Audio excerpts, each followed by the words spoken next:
भूख, प्यास, नींद और आशा 4 बहनें थीं। एक बार उनमें लड़ाई हो गई।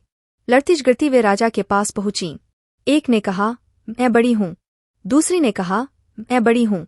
तीसरी ने कहा, मैं बड़ी हूँ। चौथी ने कहा, मैं बड़ी हूँ। सबसे पहले राजा ने भूख से पूछा, क्यों बहन, तुम कैसे बड़ी हो? भूख बोली, मैं इसलिए बड़ी हूँ क्योंकि मेरे कारण ही घर में चूल्हे जलते हैं, 5 पकवान बनते हैं और वे जब मुझे थाल सजाकर देते हैं तब मैं खाती हूँ, नहीं तो खाऊं ही नहीं।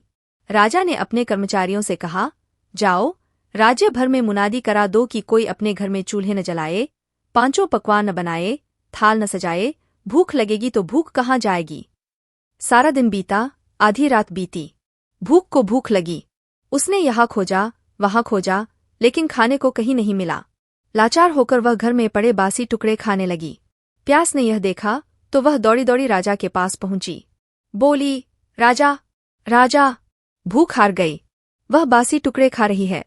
देखिए, बड़ी तो मैं हूँ। राजा ने पूछा, तुम कैसे बड़ी हो? प्यास बोली, मैं बड़ी हूँ क्योंकि मेरे कारण ही लोग कुएं, तालाब बनवाते हैं, बढ़िया बर्तानों में भरकर पानी रखते हैं और वे जब मुझे गिलास भरकर देते हैं तब मैं उसे पीती हूँ, नहीं तो पीऊँ ही नहीं। राजा ने अपने कर्मचारियों से कहा, जाओ, राज्य में मुनादी करा दो कि कोई भी अपने घर में पानी भरकर नहीं रखे, किसी का गिलास भरकर पानी न दे। कुएं तालाबों पर पहरे बैठा दो। प्यास को प्यास लगेगी तो जाएगी कहाँ? सारा दिन बीता, आधी रात बीती। प्यास को प्यास लगी। वह यहाँ दौड़ी, वहाँ दौड़, लेकिन पानी की कहाँ एक बूंद न मिली। लाचार वह एक डबरे पर झुककर पानी पीने लगी। नींद ने देखा तो वह दौड़ी दौड़ी राजा के पास पहुंची और बोली, राजा, राजा, प्यास हार गई, वह डबरे का पानी पी रही है।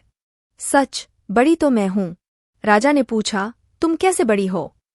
नींद बोली, मैं ऐसे बड़ी हूँ कि लोग मेरे लिए पलंग बिछवाते हैं, उस पर बिस्तर डलवाते हैं और जब मुझे बिस्तर बिछाकर देते हैं तब मैं सोती हूँ, नहीं तो सोऊं ही नहीं।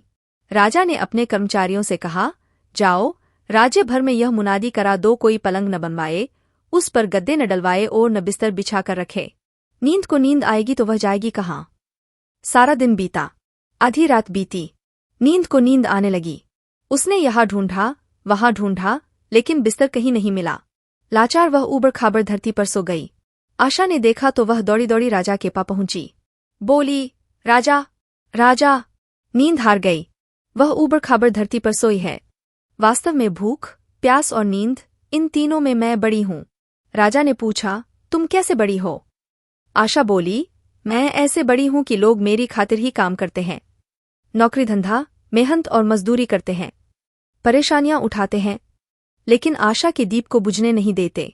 राजा ने अपने कर्मचारियों से कहा, जाओ, राज्य में मुनादी करा दो, कोई काम न करे, नौकरी न करे, धंधा, मेहनत और मजदूरी न करे और आशा का दीप न जलाए। आशा को आश जागेगी तो वह जाएगी कहाँ? सारा दिन बीता, आधी रात बीती। आशा को आश जगी। वह यहाँ गई, वहाँ गई, लेकिन चारों ओर अंधेरा छाया हुआ था। सिर्फ एक कुम्हार टिमटिमाते दीपक के प्रकाश में काम कर रहा था। वह वहां जाकर टिक गई और राजा ने देखा, उसका सोने का दिया, रुपए की बाती तथा कंचन का महल बन गया। जैसे उसकी आशा पूरी हुई, वैसे सबकी हो। इसी तरह वीडियो देखने के लिए सब्सक्राइब करें।